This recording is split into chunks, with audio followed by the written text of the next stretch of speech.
Assalamualaikum warahmatullahi wabarakatuh. Perkenalkan, nama saya Istika Imani, NIM 18079040.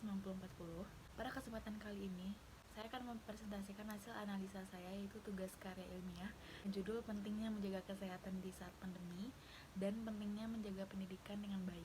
Latar belakang kenapa saya mengambil topik ini adalah 2 poin. Yang pertama itu kesehatan dan pendidikan. Yang pertama adalah kesehatan. Kita lebih waspada terhadap penyakit termasuk COVID-19. Tentu, mengatasi segala penyakit itu kita harus menjaga kebersihan lingkungan dan kebersihan diri kita sendiri. Yang kedua adalah pendidikan. Kenapa saya mengambil tentang pendidikan? Karena di situasi seperti ini, dengan kita belajar di rumah, bekerja di rumah, bagaimana sih cara kita agar pendidikan itu tidak terganggu di tengah pandemi? New normal atau kondisi baru yang secara bertahap memperbolehkan kegiatan di luar rumah kembali dilakukan, masih membawa kekhawatiran sendiri. Kekhawatiran masyarakat berakar dari wabah COVID-19. Yang pertama itu adalah olahraga rutin meski di rumah. Kita tidak perlu berolahraga tiap hari. Berolahraga minimal 3 kali seminggu dengan durasi 30-60 menit per sesi. Walaupun new normal sudah memperbolehkan kita menjalankan aktivitas di luar, sebaiknya tetap lakukan olahraga di rumah untuk meminimalisir bertemu banyak orang, sehingga mengurangi risiko tertularnya virus. Yang kedua adalah mengkonsumsi makanan sehat. Kita juga harus memastikan kebutuhan serat tercukupi dengan mengkonsumsi sayur dan buah. Jika dirasa konsumsi makanan bergizi belum mencukupi kebutuhan gizi kita, bisa dibantu dengan mengkonsumsi suplemen penambah daya tahan tubuh untuk menunjang aktivitas di luar rumah. Yang ketiga adalah meluangkan waktu untuk me time. Untuk mengurangi stres dan bosan saat di rumah, bisa kita lakukan dengan mengalokasikan sedikit waktu untuk me time. Me time tidak harus keluar rumah atau pergi ke suatu tempat. Kita tetap bisa me time di rumah dengan melakukan hal-hal yang membuat kita senang. Yang keempat adalah selalu menjaga kebersihan. Supaya kita tidak mudah terserang virus maupun jatuh sakit saat new normal, tetaplah jaga kebersihan terutama saat beraktivitas di luar. Usahakan ketika mandi menggunakan sabun antibakteri, karena perlindungan antiseptik dapat memberikan perlindungan dari kuman penyebab penyakit. Yang terakhir adalah tetap patuhi protokol kesehatan. Pandemi COVID-19 ini memang besar pengaruhnya bagi kesehatan kita.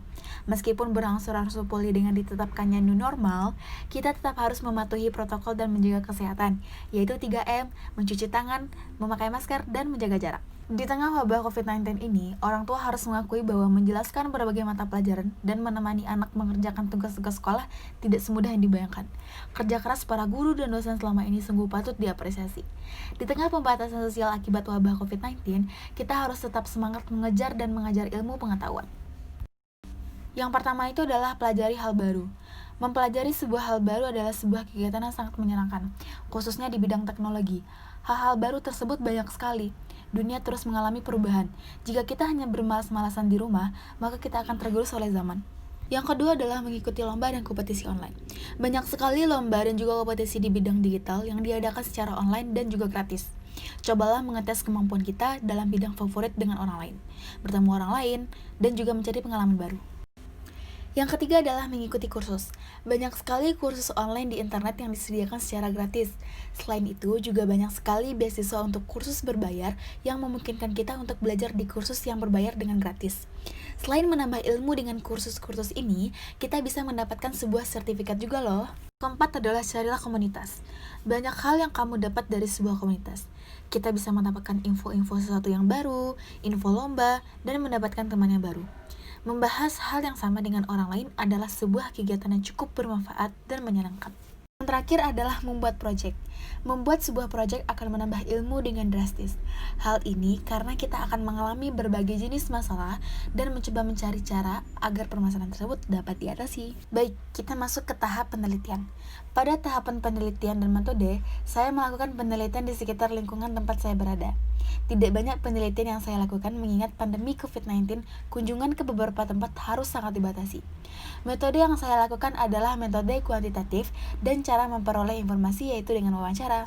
Tahapan selanjutnya itu persiapan bahan. Persiapan bahan dilakukan bekerja sama dengan para tetangga saya guna mendapatkan informasi yang jelas. Mulai dari menyiapkan surat observasi dari RT atau RW setempat, lalu mendata nama-nama yang akan saya wawancara. Selanjutnya tahap survei lapangan dan observasi. Tahap pertama yaitu mensurvei daerah setempat apakah layak untuk dijadikan tempat observasi. Tahap kedua, ada beberapa pertanyaan yang saya ajukan mengenai kebersihan dan pendidikan di tengah pandemi seperti ini. Yang saya survei umumnya sudah memiliki anak yang sedang bersekolah. Tak lupa, saya melihat di sekitar rumah apakah sudah memperhatikan kebersihan sekitar pekarangan rumah. Yang keempat yaitu tahap analisa akhir. Di tahap akhir ini, saya sudah dapat data dari hasil survei saya. Yang pertama, 8 dari 10 rumah yang saya observasi, ada sebanyak 5 rumah yang lingkungan di sekitar rumahnya, kebersihannya belum diperhatikan. Yang kedua, penerapan protokol kesehatan, yaitu menjaga jarak, juga banyak yang tidak melakukannya. Sebagai contoh, ada tukang sayur yang berada tepat di depan rumah yang saya observasi. Tampak ibu-ibu berkumpul di sana untuk membeli sayur. Yang ketiga, dari data yang saya kumpulkan, dari 7 rumah yang tidak memiliki fasilitas yang memadai untuk ditetapkannya belajar dari rumah, tentu ini akan menyulitkan siswa dalam belajar. Mengingat pandemi COVID-19 ini, semua kegiatan dilakukan dari rumah, termasuk proses belajar mengajar. Sejauh ini, belum ada tindakan langsung dari pihak sekolah maupun pemerintah tentang masalah pendidikan. Kita masuk ke dalam abstrak. Tujuan dari penelitian tersebut agar orang-orang bisa lebih memperhatikan kebersihan diri maupun lingkungan sekitar. Karena dengan menjaga kebersihan diri dan lingkungan, kita akan terhindar dari berbagai penyakit. Mengingat pandemi COVID-19, ada beberapa protokol kesehatan yang wajib kita terapkan dalam kehidupan sehari-hari, yaitu menjaga jarak, mencuci tangan, dan menggunakan masker. Mengenai tentang pendidikan, ada beberapa hal yang sebaiknya kita perhatikan agar di tengah pandemi COVID-19 ini, pendidikan tetap berjalan lancar dan tidak terganggu. Sekian hasil presentasi saya. Jika ada kata-kata yang salah, mohon dimaafkan. Assalamualaikum warahmatullahi wabarakatuh.